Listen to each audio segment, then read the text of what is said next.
Hey guys, tonight we will be telling the story of Anne of Cleves, the woman who became the fourth wife of Henry VIII, lived in that marriage for only 6 months, yet went on to spend 17 more years of her life in peace, comfort, and freedom.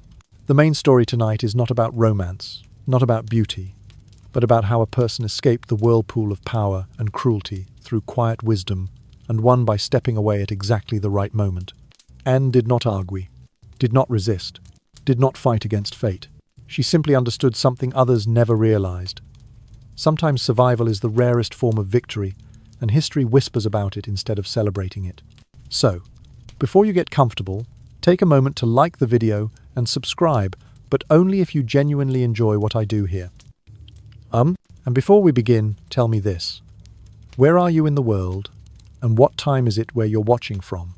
I always love the feeling of someone listening from Texas, New York, Florida, and then someone else in Oregon, Virginia, or Minnesota, slowly drifting into sleep in a completely different time zone. Now, dim the lights, maybe turn on a fan for that soft background hum, and let's ease into tonight's journey together. Your Majesty, do you know what strikes my nose whenever she enters the room? Not the scent of roses, but something like a barrel of dead fish left to rot beneath the sundae. That was how they spoke of Anne of Cleves later. They called her the Flanders mare. The ugly wife the king rejected, the fortunate one who escaped with her life. Those whispers drifted through the corridors of court life, clinging longer than truth ever could, sharper than memory itself. But tonight, if you settle deeper beneath your blanket and let your breathing soften, I want to tell you another version. The story of a woman who crossed a winter sea to marry a king she had never seen, who remained his wife for only 6 months, and then lived 17 more years in quiet peace, while that same king died, surrounded by the stench of his own decaying flesh. Anne was 24 years old. All her life she had been trained to believe that marriage was politics, a duty to forge alliances, to produce heirs, to stand silently behind a powerful man. The portrait Holbein sent to England showed a ruler who looked strong, youthful, commanding. She did not know that in reality Henry was nearly 50, swollen with weight and age, plagued by a leg ulcer that never stopped weeping, and tormented by disappointment and fear of failure. She did not know he was terrified of repeating what he called the disaster of Anne. On the ship rocking through the fierce December winds, Anne tried only not to faint, not to collapse, not to lose herself before reaching English soil. Her German ladies wept and prayed, clutching their beads, trembling at every wave. Anne gripped the wooden wall, steadying herself, thinking of the future already written for her becoming Queen of England, bearing sons, fulfilling duty. She did not know that only days after meeting her, the king would decide he was repulsed, and from that moment forward, the court, the law, and even the idea of truth itself would bend to please him. So tonight, as you listen with slow breaths and heavy eyelids, picture a young woman crossing a winter channel, her heart tight with worry, yet still holding on to hope. She did not know she had stepped into a game whose rules she could never change, and that she had already lost before her feet ever touched English ground.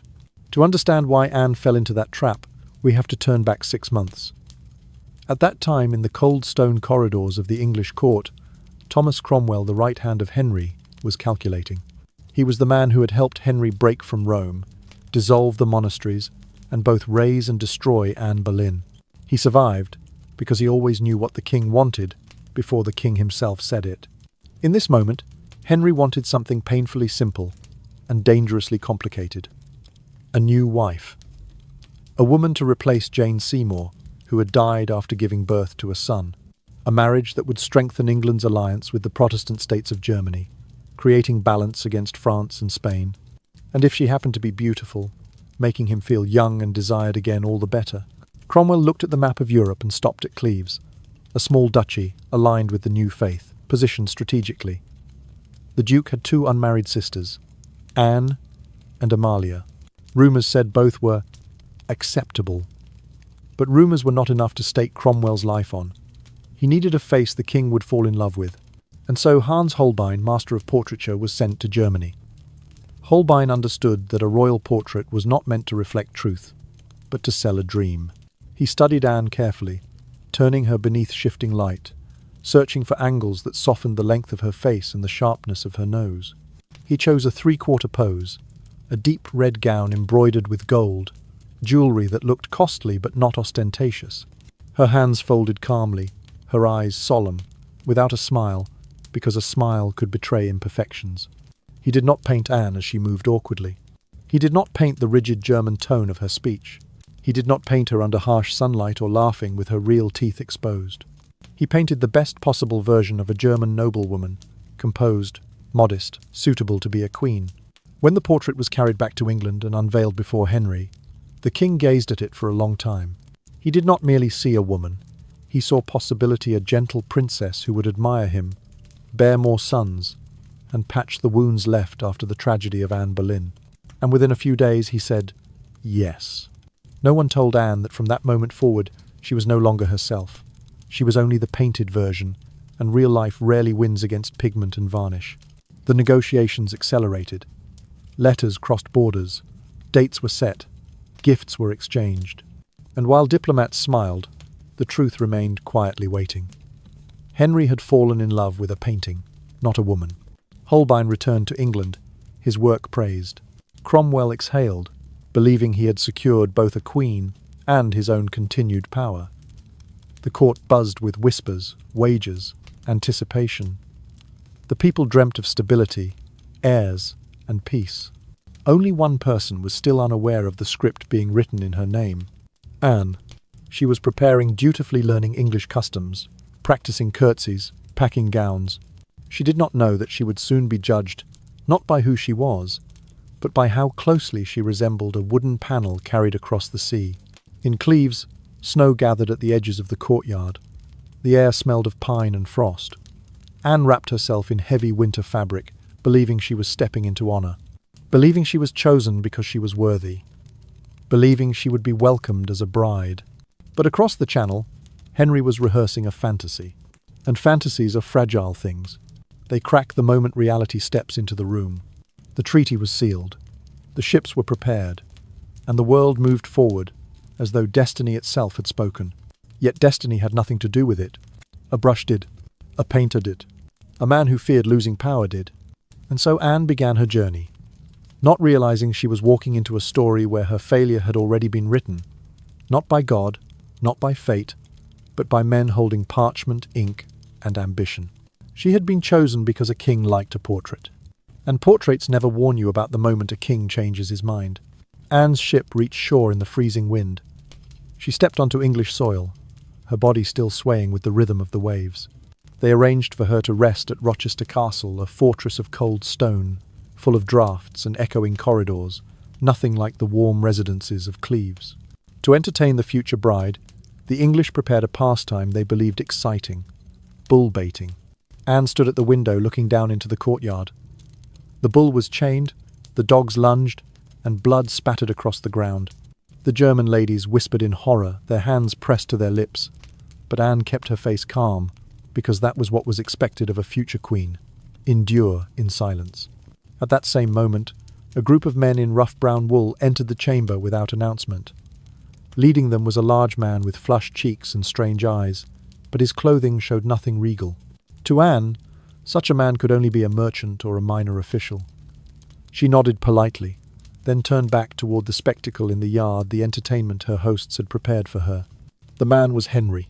He was playing his favorite game, disguising himself and appearing suddenly before his bride-to-be, waiting for a moment of true love, a moment in which she would recognize him without golden cloak, fall to her knees, and tremble with joy. But nothing happened. His future bride continued watching the bull toss the dogs. Henry stood there waiting, his breath tightening. His courtiers exchanged glances, sensing danger. At last he turned and stormed out of the room like a thundercloud pressed into human form. A while later, he returned, this time with attendants, formal ceremony, cloak, jewels, and the shouted announcement of King Henry VIII. Anne knelt, spoke the greetings she had memorized, and performed every gesture correctly. But in Henry's mind, none of it erased the earlier moment. She had not recognized him when he wished to be recognized.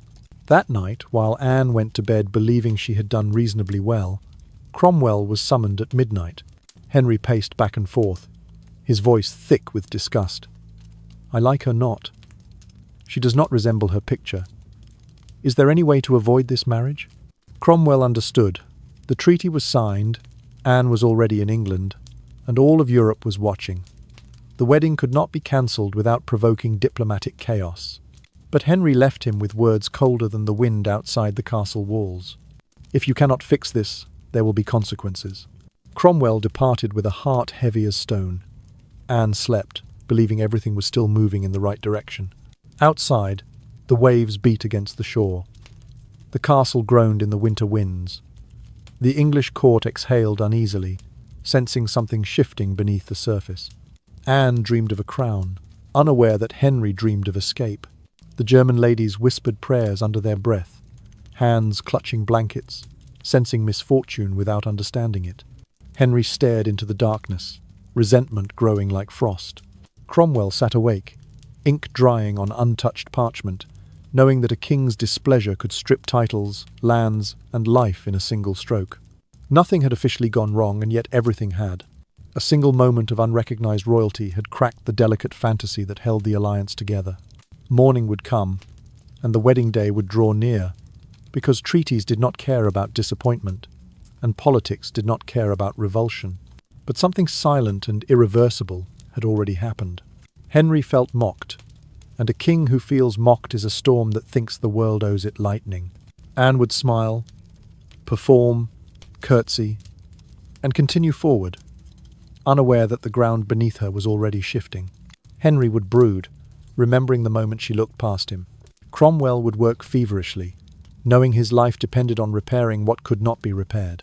And all of it began because a woman looked out a window at a chained bull, while a king stood behind her wanting to be adored. The sea had carried Anne to England, but it could not carry her back. The treaty held her in place. The court watched. The wind whispered through the stone arches like a warning too soft to hear, and somewhere in the distance, fate exhaled, slow, cold, and inevitable. On the morning of the 6th of January, in the year 1540, Anne was awakened before dawn had the chance to lift the veil of night. Servants dragged in a wooden bath, steam rising, the faint scent of herbs drifting through the cold air. Her hair was washed, combed, braided, and pinned beneath the heavy German headdress. Undergarments, then outer layers, and finally the gown woven with gold thread dazzling to look at, yet heavy as a cage. When she entered the chapel at Greenwich, the space shimmered with candlelight and stained glass. Henry stood there, robed in gold and red. They walked side by side, stood together, and spoke vows that Anne only recognized as sounds, not meaning. The ring slipped a little loose around her finger, and when the final prayer ended, on parchment, she had become Queen of England. But in Henry's hand, she felt only distance, cold and metallic.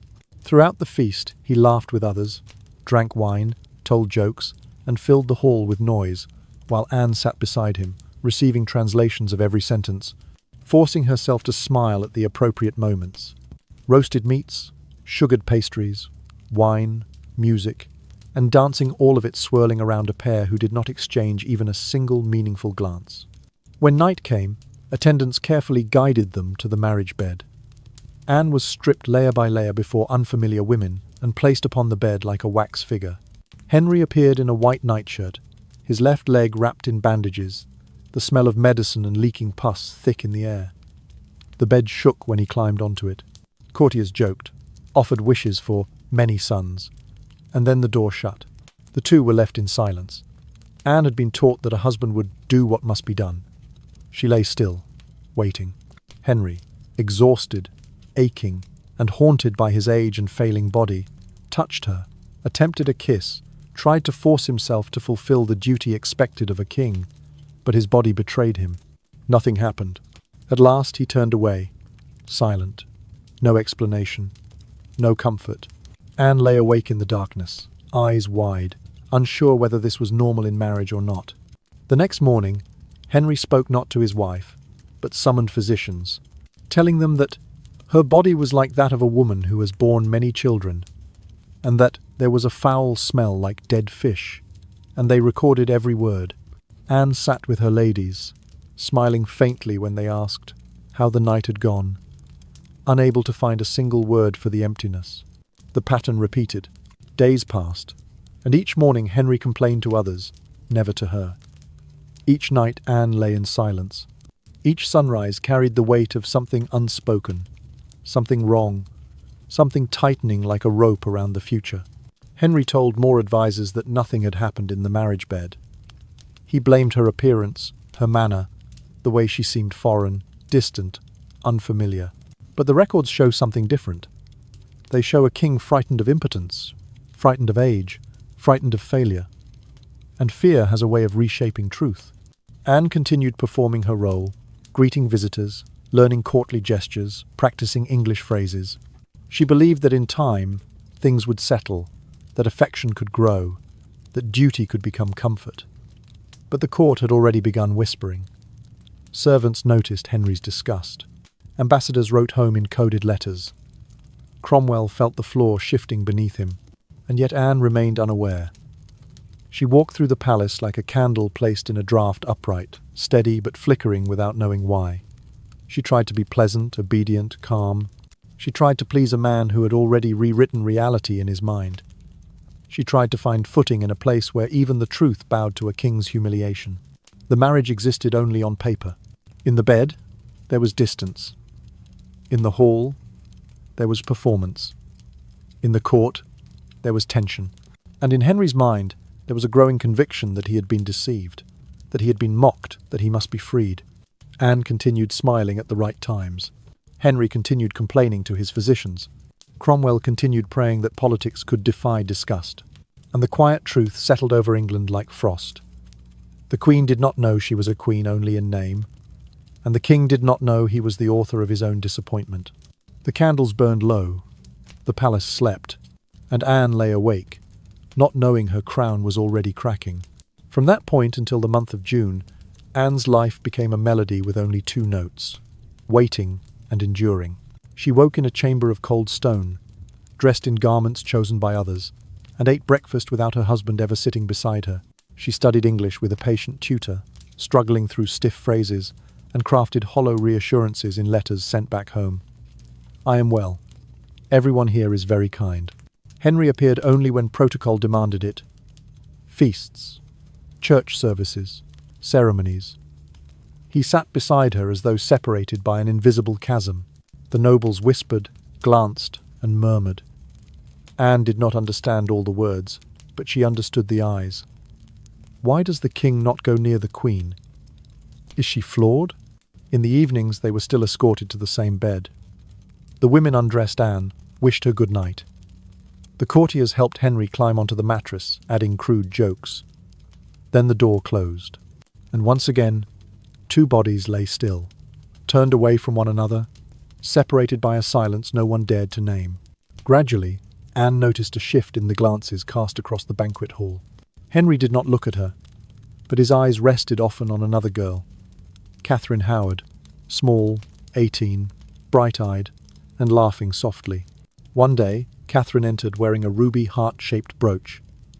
Anne stared, her stomach sinking. It was the wedding gift Henry had given her, the one she had tucked away because he seemed displeased whenever she wore it. Now it rested on the young girl's chest, glittering. A German lady whispered to Anne in their mother tongue, "Please say nothing, Your Grace. Pretend you do not see." From then on, Anne saw Catherine everywhere, sitting near at feasts, smiling at the king, receiving necklaces, earrings, trinkets, the very items Anne once believed were hers. One evening, when the hall erupted in laughter at a humorous tale, Anne, out of courtesy, laughed along. Henry turned and said loudly in English, "You do not even understand what they are saying." "Oh, where?" The table fell silent for a single beat. Then the laughter resumed, but inside Anne something snapped. That night, lying beside the man who snored heavily with his back turned to her, Anne no longer asked herself, "What have I done wrong?" She began asking, "If I do as Catherine of Aragon did, as Anne Boleyn did resist, demand justice, where will I end up?" The answer was unmistakable. At the top of the scaffold stairs, she thought of Catherine of Aragon pushed aside, exiled, dying alone. She thought of Anne Boleyn accused, condemned, beheaded. She thought of Jane Seymour dead in childbirth. She thought of the crown resting on her own head, and how sharp its edges suddenly felt. The palace around her breathed with the quiet weight of history, and she recognized that history never favored women who fought. So, in the darkness, she made a silent decision that would save her entire life. If Henry wished to be free of her, she would open the door for him. No tears, no accusations, no trials, no pleas. If the cost of survival was surrender, she would surrender beautifully. June approached, heavy with heat and tension. The court hummed with rumours. Ambassadors exchanged knowing letters. Cromwell watched the Queen with rising dread, realising that her composure, the very thing he once believed useful, now marked the threat to his own survival. Henry avoided her more boldly. Catherine Howard glowed more brightly. And Anne sat straighter, spoke more gently, and smiled with a calm that did not reach her eyes. Every night she folded her hands, breathed slowly, and reminded herself, "I will not die for a man who does not want me." The court mistook her quiet for dullness. The ambassadors mistook her patience for ignorance. But Anne understood something they did not. A woman who accepts defeat on her own terms is never truly defeated. The days drifted like drifting ash. The meals grew quieter. The glances sharpened. The crown felt lighter not because it weighed less, but because she no longer clung to it. She had chosen life, and life would choose her back. And when the month of June finally arrived, England was poised for a change. No one would name aloud a change that would shatter Cromwell, crown Catherine Howard, and place Anne on a path no queen before her had ever walked. The path of survival. When Anne decided she would lose in order to live, the machinery of power began to turn in another direction. By the end of the month of June in the year 1540, during a council meeting like any other, guards entered and placed their hands upon the shoulders of Thomas Cromwell, the man who had once been the mind of the entire kingdom. No one stood. No one breathed too loudly. In the court of Henry, when a man was seized in the middle of a meeting, it meant the end. Cromwell was charged with treason, heresy, and rebellion accusations sufficient to remove the head of any man in England. But the truth was far simpler. He had arranged the marriage that caused Henry to loathe his own wife. And in this court, every fault of the king had to be carried by someone else. News of Cromwell's arrest reached Anne, but no one explained anything. Only one thing was clear. From that day onward, the remaining German attendants who served her disappeared, sent back to their homeland. Anne no longer had anyone who spoke her language, no one to witness what was unfolding, no one to remind her that she had once been a princess of Cleves. She ate in silence, prayed in silence, sat in silence. Each night, she was still led toward the bed where Henry lay distant as a mountain. But now, there was no one left to ask the question that haunted her. Is this truly marriage? Within the thick stone corridors, rumours spread that the king was seeking an annulment, that the marriage had never been consummated, that the queen's body was unsuitable. Physicians were summoned and recorded every word Henry uttered. The smell of fish, the softness of flesh, the wrongness of her appearance. Each sentence, each phrase, became evidence to erase the union. One evening after supper, Anne suddenly understood the most terrifying truth. They did not need her to speak, did not need her agreement, did not need her version of events. They only needed her body as proof. Meanwhile, Cromwell was imprisoned in the Tower of London, writing letters begging for mercy, swearing loyalty, pleading for his life. Henry did not read them. No one survived after making the king feel ashamed. Anne did not know the details, but she felt something like a door closing behind her, and within her chest, a quiet voice whispered, "I have chosen to live. Then I must continue to live at any cost." The days grew slower, and the stillness around her became heavy. Servants moved differently, bowing lower, speaking less. Ambassadors watched her with an unsettling mixture of pity and anticipation. The palace air held the weight of a storm no one named aloud. Henry stopped attempting to hide his distance.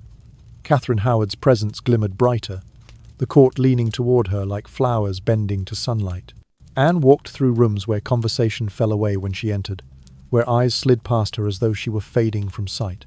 Meals became rituals without warmth. Church services became performances without belief. Every gesture Anne made was witnessed, measured, interpreted not as the actions of a queen, but as the movements of a woman already being written out of her own life. Whispers sharpened. Documents were drafted. Advisers nodded gravely in hallways. The king's will stretched across England like a shadow. Anne folded her hands and breathed slowly. She remembered the stories of the queens before her, the exiled, the executed, the dead. She remembered the ruby brooch now resting on Catherine's dress. She remembered the laughter she could not understand, and she understood that survival meant stillness, not resistance, not outrage, not demand. A queen who fought would fall. A queen who yielded might live. Cromwell's fate tightened around him like a noose woven from the king's humiliation. On the 28th day of July, in the year 1540, he would be executed, but Anne did not yet know the date, only the dread. The wedding ring still rested upon her finger, but it felt like an object that belonged to someone else. The crown still hovered over her title, but it no longer belonged to her life. In the quiet of her chamber, she closed her eyes and repeated the only vow that mattered now. If the king wishes to be free, I will not stand in his way. The palace slept. The wind moved through the arches. History waited, and Anne waited with it not to be queen, but to remain alive. A summer morning arrived, and a carriage carried Anne to Richmond. No one spoke the words soft exile, but she felt them. The castle was beautiful, the gardens green, the bedchamber wide, yet it was a place to put her away, like a fragile object no longer useful. Servants bowed, voices gentle, but the silence around her was louder than any decree. Then a delegation of officials appeared. They bowed, spoke in mild tones, but their eyes were cold as steel. They asked Anne, through an interpreter, "Has your grace and the king completed the marriage?" Anne felt her heart sink. She remembered the wedding night, the silence, the turned back, the not understanding. She answered, "No." They asked, "Does your grace believe you are truly the king's wife?" This was not simply a question about marriage, it was a question about survival. She held her breath for a long moment, the air thick and unmoving. Then they told her the rest. If she cooperated, she would have a palace, a title, money, and life. If she did not cooperate, they did not finish the sentence. But she knew the ending of Catherine of Aragon. She knew the ending of Anne Boleyn. She knew the ending of any woman who dared to shame Henry. So she nodded. She signed. She confirmed she had never been a wife. That night, her ladies wept. Anne did not. She simply looked at her hands and whispered inside herself, "I have lived another day." The palace around her seemed to shift. The walls breathed differently. The air tasted thin. The servants moved softly, as though in a house of mourning. The corridors echoed with footsteps that never approached her door. At meals, she sat before food she could not swallow. At prayers, she knelt without knowing what to pray for. At night, she lay in a bed far wider than her courage. The crown she had worn, if only in name, faded like mist at sunrise. She felt lighter and yet more hollow, as though someone had removed her from her own life and placed her somewhere between existence and memory.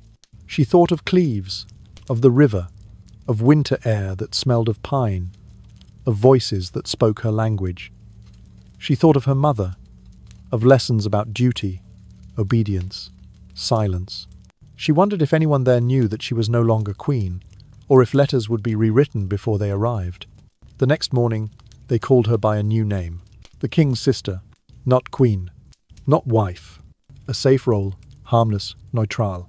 A title designed to keep her close, but out of the way. A title that erased the bed, the vows, the humiliation. A title that allowed Henry to walk free into another marriage, while pretending compassion. Anne felt the weight of it settle upon her shoulders, not heavy like the gold-threaded gown she once wore, but light in a way that stung like being replaced by air. She curtsied when spoken to, smiled gently, and lowered her gaze. The court approved of this version of her, quiet, agreeable, invisible. The ambassadors wrote home, noting her composure. The nobles relaxed, sensing no danger. The women who served her dried their tears and tried to imitate her calm. Anne, who had been taught to stand tall, now learned to bow just enough to survive. She walked through gardens where flowers bloomed without scent. She listened to music that did not stir her heart. She watched the river move past the palace, carrying time with it. But in her stillness, there was something new. Not defeat, but calculation. Not pride, but clarity. Not despair, but endurance. She understood that history remembered queens who died, but forgot queens who lived. And she preferred being forgotten. She had escaped the blade without running, without pleading, without war.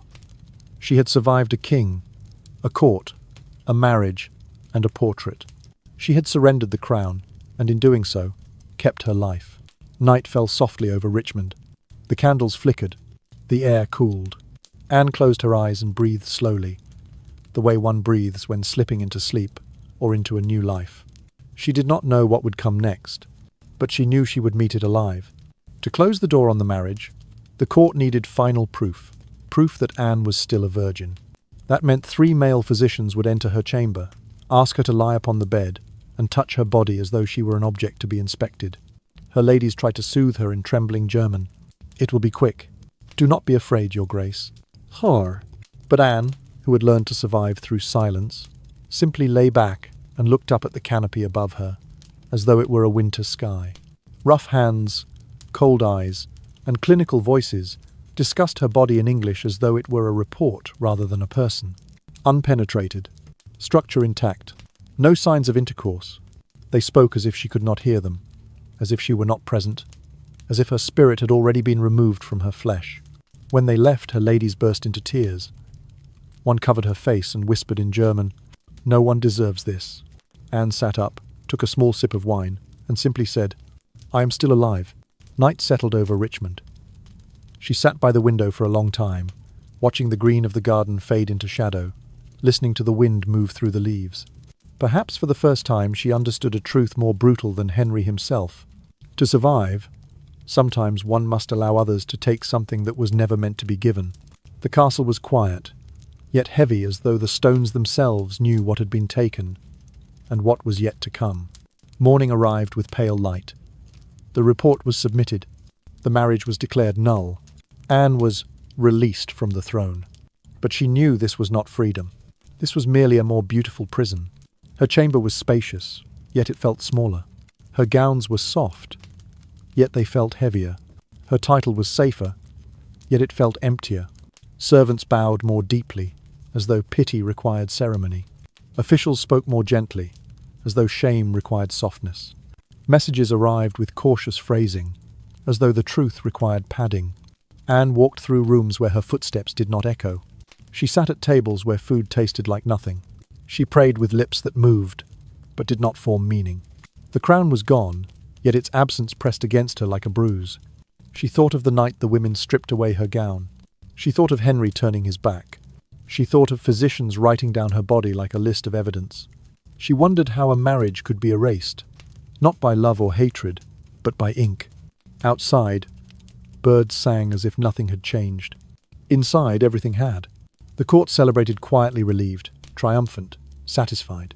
Henry prepared to move forward, convinced he had restored his dignity. Catherine Howard glimmered like a new coin ready to be spent. And Anne sat with folded hands, breathing slowly, as though each breath confirmed she still existed. In the gardens below, the air shimmered with summer heat. Servants trimmed hedges. Pages carried messages. Musicians practiced for celebrations she would not attend. Anne watched people move, and realized she was no longer one of them. She was something set aside, preserved, displayed, but untouched. A living artifact. A removed queen. A woman rewritten. No executioner's bladder. No exile across the sea. No public disgrace. Only a quiet dismissal, the kind that left no wounds except the kind no one could see. The day passed softly. Evening returned. Candles flickered. Anne touched the place on her finger where a ring had once sat too loosely. She traced the memory of it, not the metal, but the expectation it had represented. She closed her eyes and felt the stillness around her. She had survived the king, the court, the bed, the examination, the annulment. But survival did not feel like triumph. It felt like waiting. Waiting for a life that was still hers, but no longer recognizable. The night deepened, slow and silent, and Anne remained awake, breathing, thinking, existing inside walls that looked like safety and felt like something else entirely. People said Anne was the luckiest of Henry's wives, but if you listen closely, you can hear the chains soft as silk. Anne received Richmond, Hever, and an allowance of £4,000 a year. But with them came conditions. She could not leave England. She could not remarry. She could not tell the truth. She must appear when summoned. She must smile when Henry married another. And only 3 weeks later, Henry married Catherine Howard, the small, bright girl who had once worn Anne's jewels. Anne sent a wedding gift, sent congratulations, and when the court looked at her, they saw a woman, serene. No one knew how long she sat alone that night. But the next morning she dressed beautifully, arranged her hair, and played cards with the ladies, as though nothing had ever been taken from her. People called her foolish, dull, empty. But in truth, Anne had understood a secret no one taught her. In a world where men hold absolute power, the most frightening woman is not the one who resists, but the one who gives men nothing to destroy. Anne became so harmless that no one wished to harm her, and that saved her life. Days in Richmond drifted like soft clouds. She walked through gardens without ownership, sat in chambers without purpose, and listened to musicians play songs meant for ears more beloved than hers. The servants bowed, respectful but distant, as if she were a memory standing upright. Letters from Cleves arrived, full of questions she could not answer honestly. She wrote replies with gentle phrases, careful ink, cautious omission. She learned to craft sentences that felt like curtains letting in light while hiding the room. Heather smelled of orchard and damp grass. Richmond smelled of polished stone and stillness. Anne moved between them like a ghost assigned a schedule. When summoned to court, she smiled. When dismissed, she vanished. Henry did not hate her. He simply forgot her, and being forgotten was safer than being loved by him. Catherine Howard, meanwhile, glittered. Anne watched from a distance, never too near, never too curious, never too invested. She bowed the perfect amount, spoke the perfect softness, withdrew with the perfect timing. The ambassadors wrote home that Anne was content. But contentment is not what lived inside her.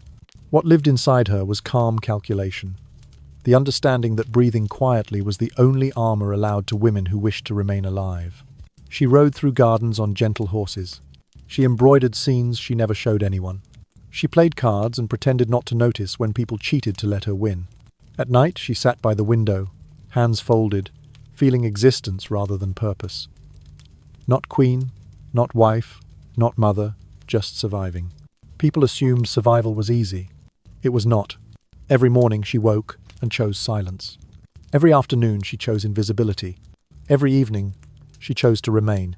Those choices looked small, but they built a fortress no blade could breach. The court stopped fearing her. The king stopped resenting her. History almost stopped noticing her. And in that almost she found safety. Catherine Howard danced through the palace like a flame. The court warmed itself at her brightness. Henry smiled again, believing youth could be borrowed, believing time could be bribed. Anne watched with eyes that understood what Catherine did not.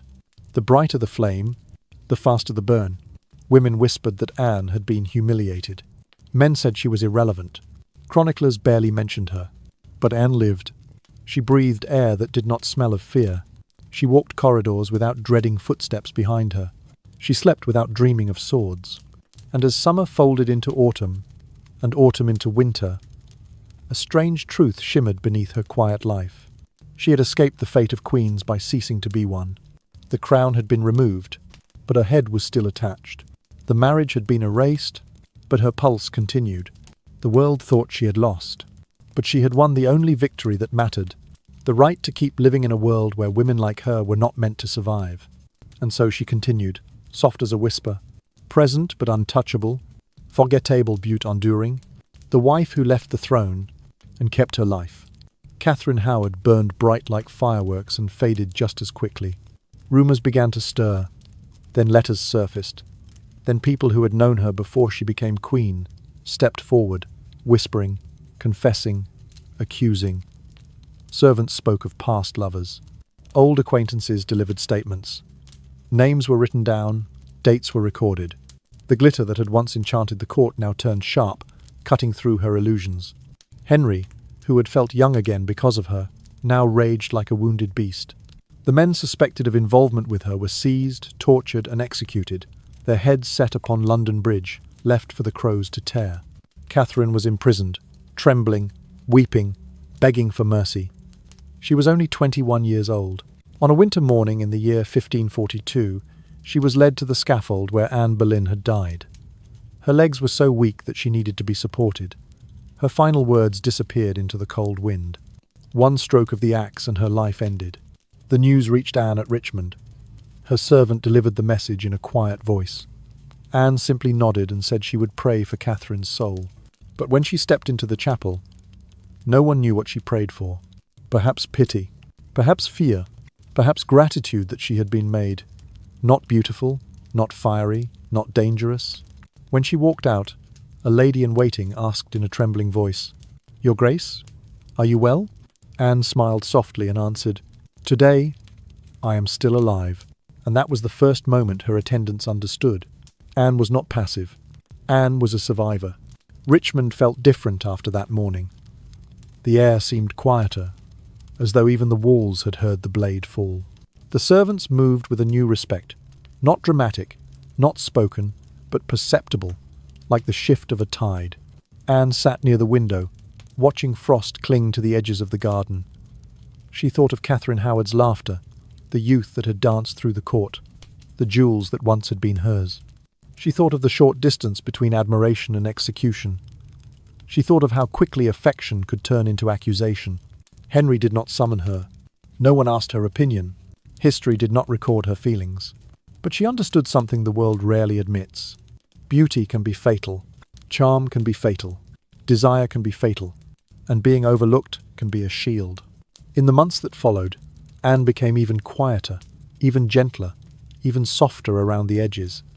She was present, but never central, visible, but never threatening. She attended court when required, bowed with grace, departed with dignity. The ambassadors reported that she seemed content. But contentment was not the word. Endurance was. Henry remarried again, choosing Catherine Parr. She was older, wiser, careful in speech. Anne observed from afar, recognizing another woman who understood that survival in Henry's world required stillness, not passion. The court shifted once more. Politics changed. Alliances moved like Tudors.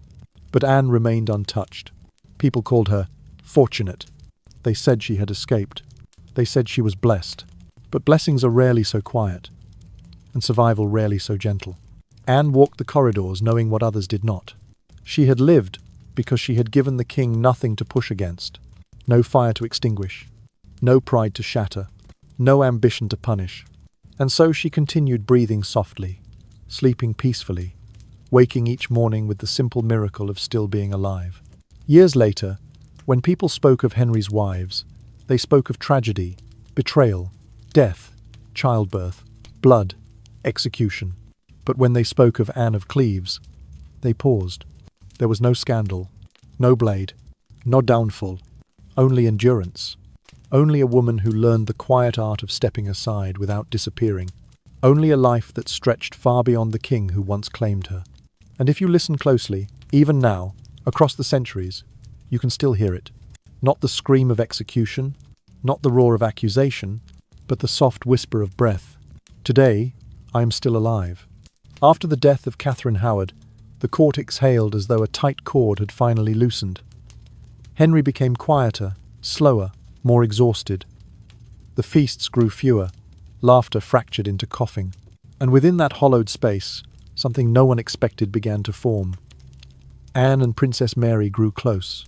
Mary, the child who had been stripped of her title, forced to call her mother a mistress, cast out of the court, and turned into a pawn of politics and religion.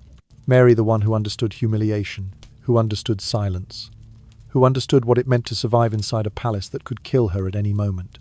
When Mary visited Anne at Richmond, the two sat drinking light wine, speaking in simple Latin, for it was the only shared language they both commanded. No one recorded their conversation. But the servants said that sometimes they laughed softly, like two people who shared a secret the world was too blind to touch. They played cards, embroidered linen, spoke of books, of homeland, of things women were never permitted to say aloud, that this court had devoured too many souls, that beauty died, obedience died, loyalty died, that sometimes survival was the only victory. Anne had no children. Mary had no mother. Two women deprived of what should have been theirs found a small family in each other. Mary arrived, wrapped in a history of wounds.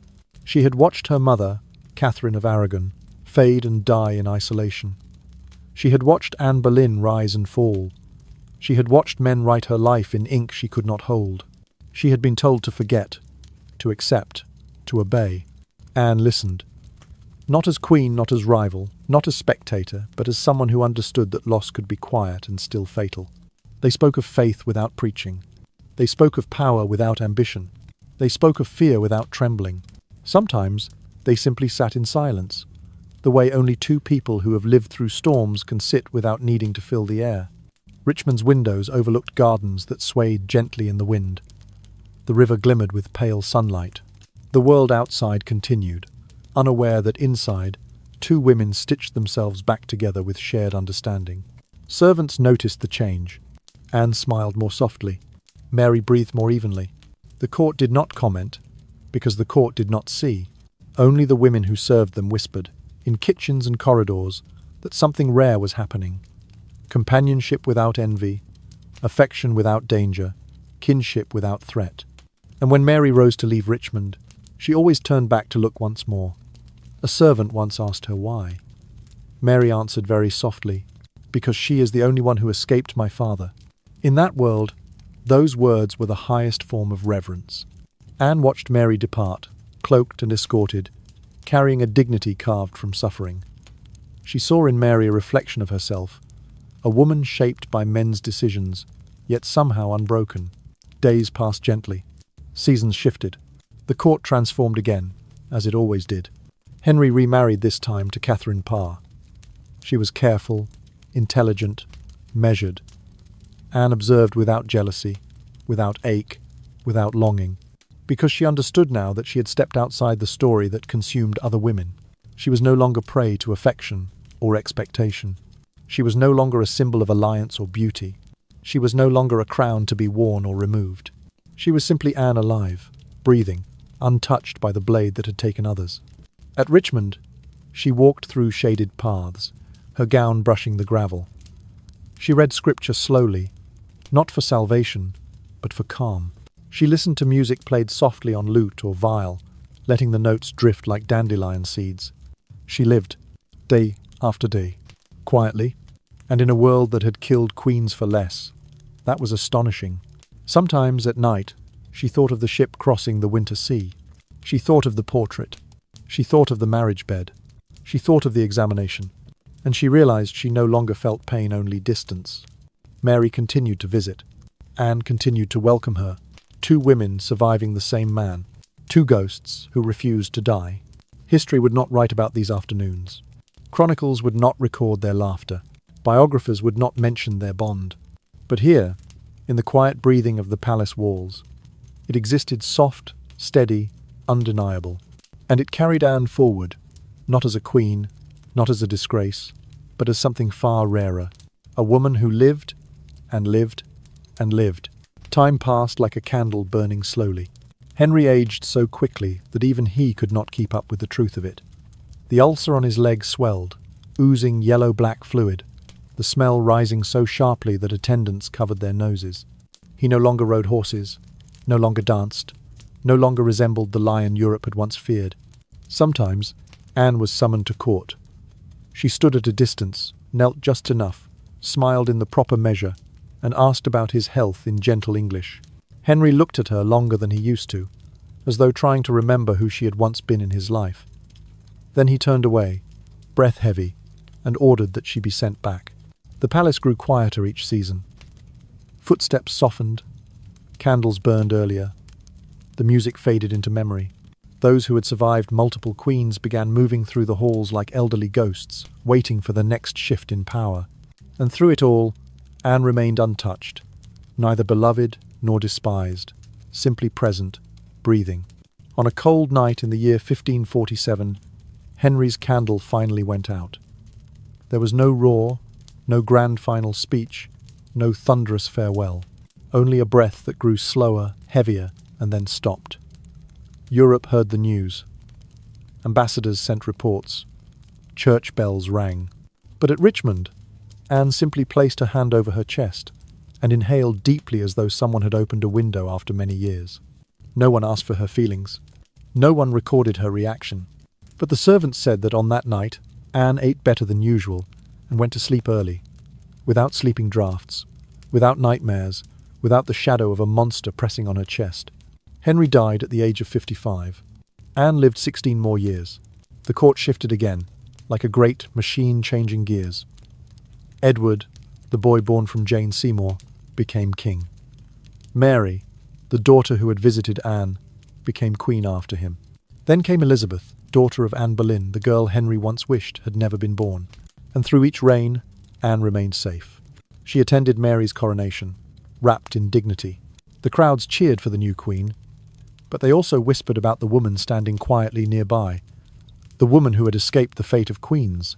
Mary welcomed her with warmth, offering honours and respect that the world thought impossible. For the first time, Anne felt something like belonging not to a throne, not to a marriage, but to her own continued existence. She walked through gardens without fear. She sat by the fire without dread.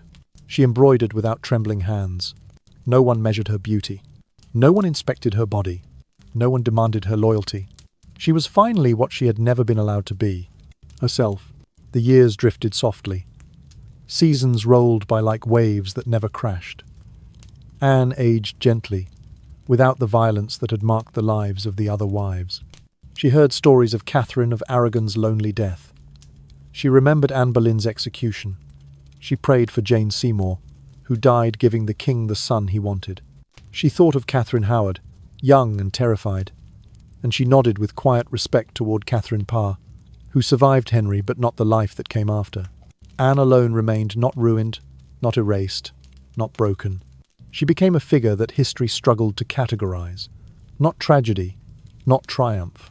Something quieter and therefore harder to destroy. In the summer of the year 1557, Anne fell ill at Chelsea. She lay in a bed that did not smell of fear, surrounded by servants who were not watching for scandal, attended by physicians who did not report her body to the king. There was no sword, no accusation, no annulment, no whispers of treason, only breath, and then no breath. She was about 41 years old.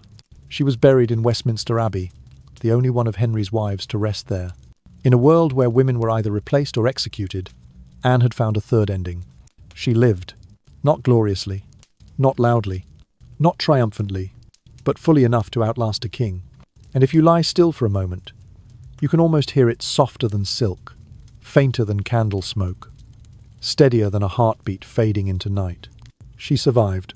In the years that followed, Anne lived like a wealthy, independent lady, unmonitored, unpressured, untouched by the demands that had crushed so many others. She took gentle hunts, played chess, practiced slow dances, read her prayers in the morning, and drank apple wine in the evening. The court changed around her like a shifting tapestry. Edward took the throne, she sent gifts. Then Mary became Queen Anne, attended the coronation, placed in a seat of honour. Then Elizabeth rose to power. Anne wrote a letter of congratulations in English that was almost perfect. The language that had once felt like stone in her mouth now flowing like quiet water. No one called her the Flanders mare anymore. No one mocked her body. No one asked about her wedding night. Anne became something rare. A woman who had been the wife of Henry VIII, yet whom no one wished to bury in memory. People described her as gentle, easy to live with, sometimes laughing softly over cards. Her eyes sad but never bitter. When she fell mildly ill, she rested in a chamber with windows that opened toward the garden. The servants said she liked to hear the wind, and during her afternoon naps, she looked like someone who had never been wounded by history at all. If any ghost followed Anne, it was not Henry. It was the version of herself in Holbein's portrait, the woman she had never been allowed to become. The portrait had promised poise, elegance, grace carved like marble. It had promised a queen, a consort, a symbol. And yet, the real Anne had lived something far stranger. A life freed by rejection, a fate carved not by triumph, but by dismissal. Visitors who met her later in life wrote that she enjoyed music played on lute and viol, that she walked slowly through orchards at Hever, that she fed birds with crumbs from her breakfast tray. They noted that she preferred warm colours, that she liked embroidered cushions, that she rarely spoke of the past, and if she did, it was with a softness that made listeners wonder whether she had rewritten her own memories into something less sharp. Time treated her more gently than it had treated Henry, or Catherine of Aragon, or Anne Boleyn, or Jane Seymour, or Catherine Howard, or even Catherine Parr. who survived the king only to die in childbirth later. Anne alone was permitted to age. She watched seasons turn like pages. Spring orchards, summer heat, autumn leaves, winter frost, and then beginning again. She received visitors from Cleves who bowed nervously, unsure how to address a woman who was once queen but no longer was. She reassured them with calm words, reminding them that she was comfortable, safe, and peaceful. Three things no one had ever expected for a discarded royal bride. Elizabeth, the daughter of the woman who had been executed before her, treated Anne with courtesy and favour. It is said that Elizabeth admired her composure, her lack of intrigue, her refusal to seek influence. Anne recognised in Elizabeth the sharpness of survival, the steel hidden beneath silk. Some evenings Anne sat by candlelight and reread the letter in which she had agreed to the annulment. The ink had not faded. Her signature was steady. She understood that those strokes of the quill had been her salvation, more powerful than any crown, more protective than any guard. No chronicler recorded her regrets. No poet mourned her losses. No preacher condemned her choices. Instead, she faded gently, not erased, not resented, simply allowed. Her breath slowed over the years like tides withdrawing. Her steps became quiet, like snow falling. Her presence became light, like a curtain swaying in a summer breeze. And yet, beneath that softness lay something unbreakable. The knowledge that she had survived a king, a system, a history that consumed women whole. Holbein's portrait remained polished, poised, perfect. But Anne's true legacy was quieter. Not beauty, not tragedy, not power, but endurance. In a world built to crush her, she lived a life long enough to watch that world change. And when she closed her eyes for the final time, it was not under a sword, not in exile, not in disgrace, but in a bed warmed by sunlight, surrounded by servants who respected her, in a country that no longer feared her existence. She died not as a queen, but as something rarer, a woman whom history could not kill. In the summer of the year 1557, Anne's breath began to shorten. There was no blood, no screams, no confessions, only a body that gradually tired, gradually slowed, gradually released its hold on the world. Priests performed the rites. Ladies in waiting held her hand. The windows were open, and the air that drifted in smelled of grass, warmed by sunlight. When they asked whether she wished to send any final words, she simply shook her head and whispered, "I have been at peace." None of Henry's other wives had a death like that. Not exiled, not beheaded, not killed by childbirth, not hated by her husband until the moment he died. Catherine of Aragon had died alone at Kimbolton Castle, separated from her daughter, denied her title. Anne Boleyn had died on a scaffold, the sword flashing beneath a grey sky. Jane Seymour had died days after giving Henry the son he wanted more than her life. Catherine Howard had died trembling, barely more than a girl, at the same place where Anne Boleyn fell.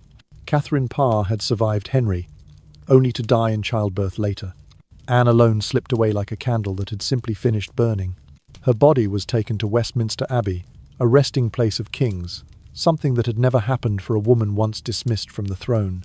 The procession was dignified, quiet, respectful. No crowds shouting, no rumours swirling, no political tension, only the soft shuffle of footsteps and the murmured prayers of clergy. There was no grand monument, no towering statue, no legendary inscription, just silence.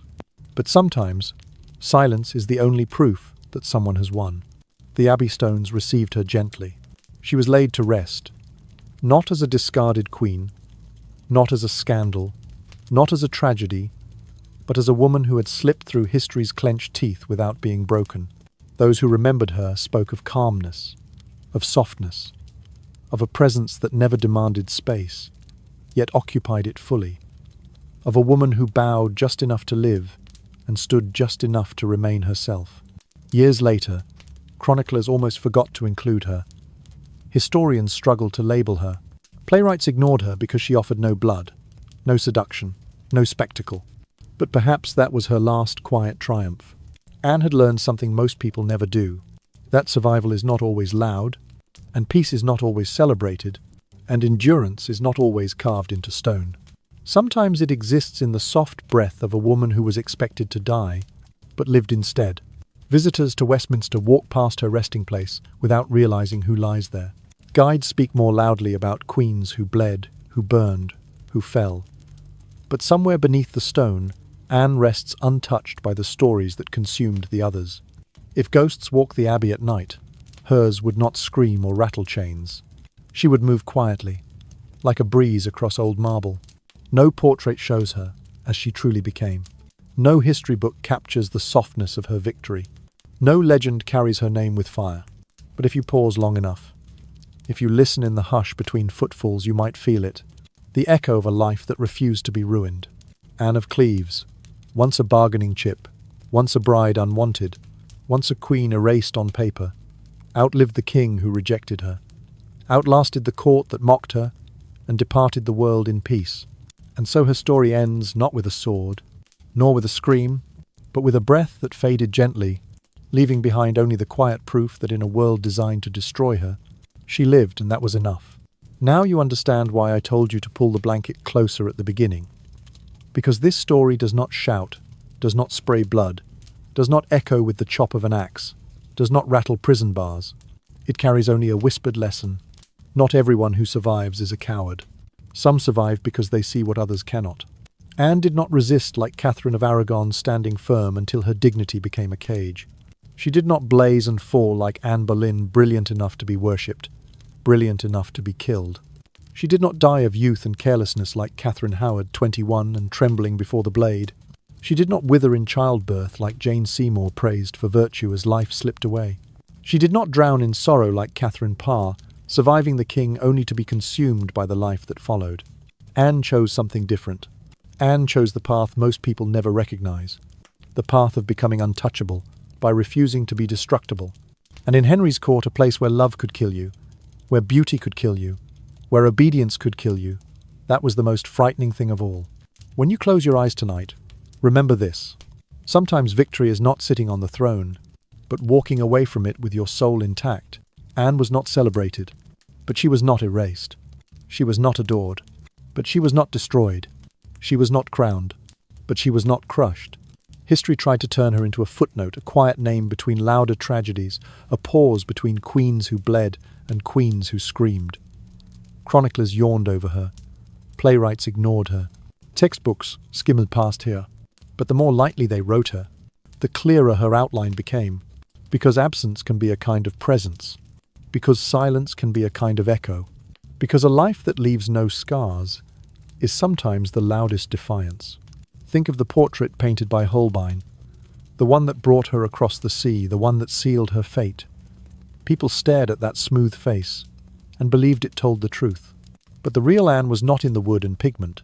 The real Anne was the woman who lived 17 years longer than her king. The real Anne was the one who stepped away rather than stepped forward. The real Anne was the one who saw the trap and quietly sat beside it instead of in it.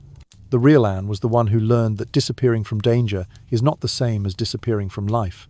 And so when the world tried to make her shadow, she became something softer, steadier, harder to kill. A quiet fact. There are people like that in every age. People who are called timid when they are wise. People who are called dull when they are careful. People who are called forgettable because they refuse to set themselves on fire just to be seen. Perhaps you have been one of them. Perhaps there has been a moment, or a year, or a lifetime, when silence was the only way to stay whole. If so, remember Anne. Remember the woman history tried to soften into dust, but who kept breathing anyway. Remember the woman they tried to laugh at, but who outlived the man who laughed. Remember the woman they tried to hide, but whose survival became the final word in a story full of endings. Because sometimes the greatest proof that someone lived is not a monument, not a statue, not a legend told in firelight, but the simple, stubborn truth that no matter how hard the world tried to break her, she remained. So as you drift into sleep tonight, let the thought settle next to you like a second blanket. In a world that rewards noise, there is a rare and secret power in living quietly, steadily, fully, and walking away whole.